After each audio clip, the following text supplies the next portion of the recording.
ഞാൻ കണ്ട വലിയൊരു മാറ്റം സുരേന്ദ്രനിലാണ്. സുരേന്ദ്രൻ പിന്നെ യുവമോർച്ചയുടെ നേതാവായിരിക്കുമ്പോൾ ഭയങ്കര പവർഫുള്ളായിരുന്നു. ബി ജെ പിയുടെ നേതാവായ പ്രസിഡന്റ് വന്നതിന് ഷെയ്ഡ് അതിൻ്റെ നേര് മാത്രമായി പോയിരുന്നു.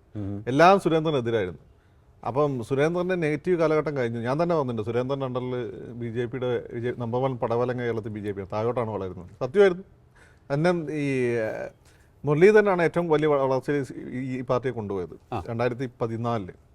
അതിൻ്റെ 2016 അത് ആ രീതിയിൽ തന്നെ പോയി. അത് കഴിഞ്ഞ് അദ്ദേഹത്തിന് വന്ന് കുമ്മനം വന്ന് പിന്നെ പിള്ള വന്നു. പിള്ളയ്ക്ക് ശേഷം അദ്ദേഹം വന്ന് നിയമസഭാ ഇലക്ഷനിൽ 12% വോട്ടിലേക്ക് കൂപ്പുകുത്തി ബി ജെ പി രണ്ടാമത് വന്ന സ്ഥലത്തോ ജയിക്കേണ്ട സ്ഥലത്തോ ബൈ ഇലക്ഷൻ വട്ടിയൂർക്കാവിലൊക്കെ നടന്ന സമയത്ത് അദ്ദേഹം തോറ്റു. ബി ജെ പി തോറ്റു. കഴിഞ്ഞ നിയമസഭാ ഇലക്ഷൻ ഉള്ള ഒരു സീറ്റും കൂടി CPM പൂട്ടിച്ചു.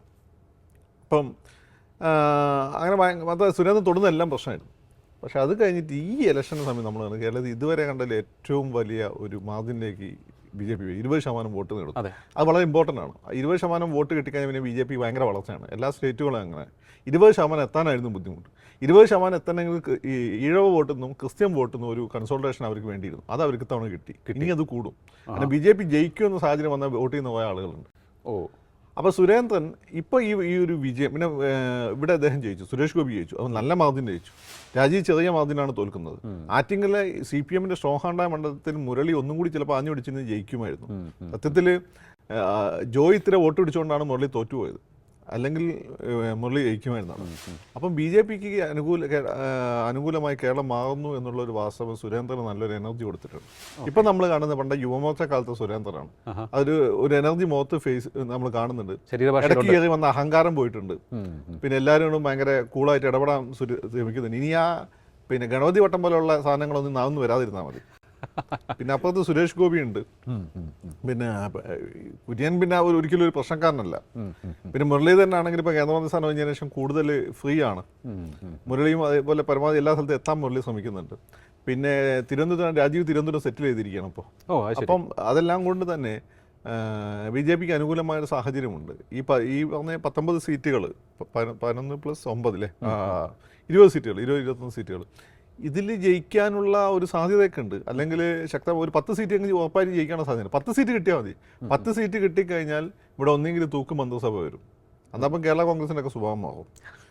പിന്നെ അതുപോലെ തന്നെ അല്ലെങ്കിൽ ഏതെങ്കിലും ഒരു മുന്നണി ഇവിടെ ഭയങ്കരമായിട്ട് വീക്കം ചെയ്യപ്പെടും. അത് ഇപ്പോഴത്തെ സാഹചര്യത്തിൽ ഏറ്റവും കൂടുതൽ ഞാൻ വിചാരിച്ചു കോൺഗ്രസ് വീക്കം ചെയ്യപ്പെടും എന്നുള്ളതാണ്.